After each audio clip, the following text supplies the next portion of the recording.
Olá, amados, a paz de Jesus, salve Maria. Meu nome é Leandro, Missão Curados para Amar. E hoje, quinta-feira, 3 de dezembro de 2020. Nós vamos meditar no Evangelho de São Mateus, capítulo 7, versículo 21, 24 a 27. Em nome do Pai, do Filho e do Espírito Santo. Amém. Nem todo aquele que me diz Senhor, Senhor, entrará no reino dos céus, mas sim aquele que faz a vontade de meu Pai que está nos céus. Aquele, pois, que ouve essas minhas palavras e as põe em prática, é semelhante a um homem prudente que edificou sua casa sobre a rocha. Caiu a chuva, vieram as enchentes, sopraram os ventos e investiram contra aquela casa. Ela, porém, não caiu, porque estava edificada na rocha. Mas aquela que ouve as minhas palavras e não as põe em prática é semelhante a um homem insensato que construiu sua casa na areia.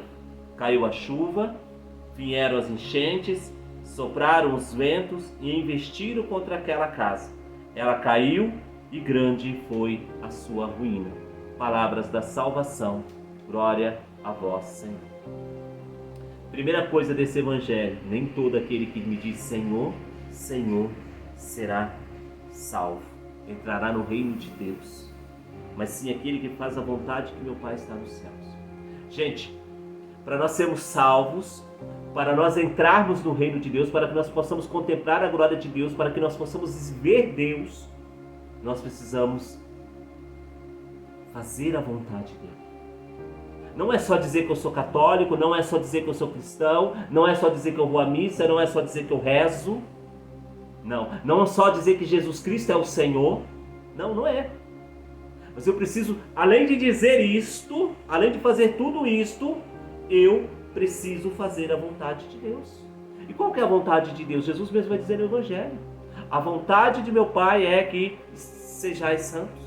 A vontade de Deus é que nós sejamos santos. A vontade de Deus é que nós fujamos do pecado. A vontade de Deus é que nós obedecemos aos mandamentos, é que nós possamos viver os mandamentos. Essa é a vontade de Deus. Esse é o desejo de Deus para a nossa vida. E outra pergunta: que tipo de homem nós somos? Que tipo de pessoas nós somos? Nós somos prudente ou insensato? Se a gente for ler o Evangelho aqui, vai dizer que a chuva veio, a enchente veio, soprou o vento, investiram contra aquela casa, contra as duas casas, contra aquele que edificou a casa sobre a rocha, que é um homem prudente, e aquele que edificou a casa sobre a areia, um homem insensato, um homem imprudente. Gente, a prova vem para os dois, o sofrimento vem para os dois.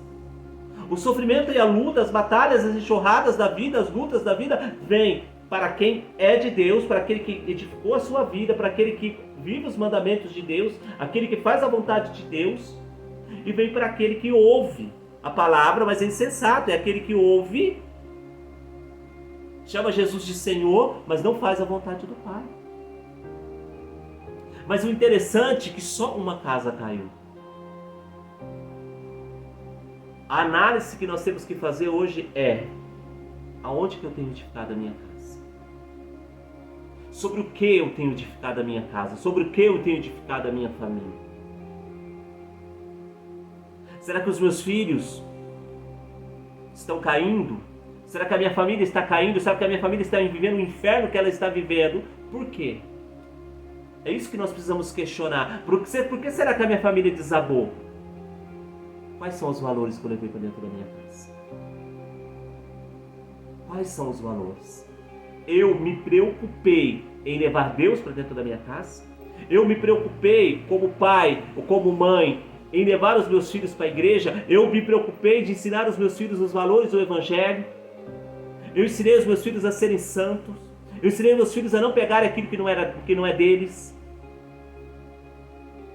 Eu ensinei os valores do Evangelho? Porque muitas vezes nós colhemos aquilo que nós plantamos. Plantar é opcional, colher é inevitável. É isso que o Evangelho vem dizer. Essa palavra é muito forte.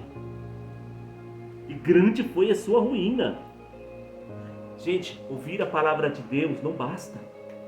ouvir palavra de Deus não é garantia de salvação para ninguém. Dizer que Jesus Cristo é o Senhor não é garantia para ninguém. A palavra de Deus vem dizer duas coisas que a gente precisa fazer. A primeira é fazer a vontade de Deus, ser santo. E a segunda é pôr em prática a palavra de Deus. É isso que nos garante a salvação. É isso que nos faz passar pela prova. É isso que nos faz, mesmo que a gente passe pela ruína, pela tempestade, pelos temporais da vida, a nossa casa ela não vai cair. Mas se até hoje você ainda não tinha edificado a sua casa sobre a rocha, ainda dá tempo. Ainda dá tempo de você mudar essa história. Ainda dá tempo de você colocar a rocha dentro da sua casa, dentro da sua história de salvação. É isso que o Evangelho de Deus vem nos dizer hoje. Nós precisamos analisar aonde nós temos edificado a nossa casa, aonde nós temos edificado a nossa vida, aonde nós temos edificado a nossa família. O que eu tenho levado para dentro da minha casa? É isto. É isto. Plantar opcional, colher inevitável. Planta vento, colhe tempestade, não tem outra opção. Não. Fecha os seus olhos, coloca na presença de Deus e deixa Deus trabalhar na sua vida. É o momento de você questionar o que eu tenho plantado. Aonde eu tenho edificado a minha casa? Aonde que eu tenho edificado a minha vida? Que o Espírito Santo venha nos mostrar, me mostrar coisas que eu desconheço. Glória ao Pai, ao Filho e ao Espírito Santo, como era no princípio, agora e sempre. Amém.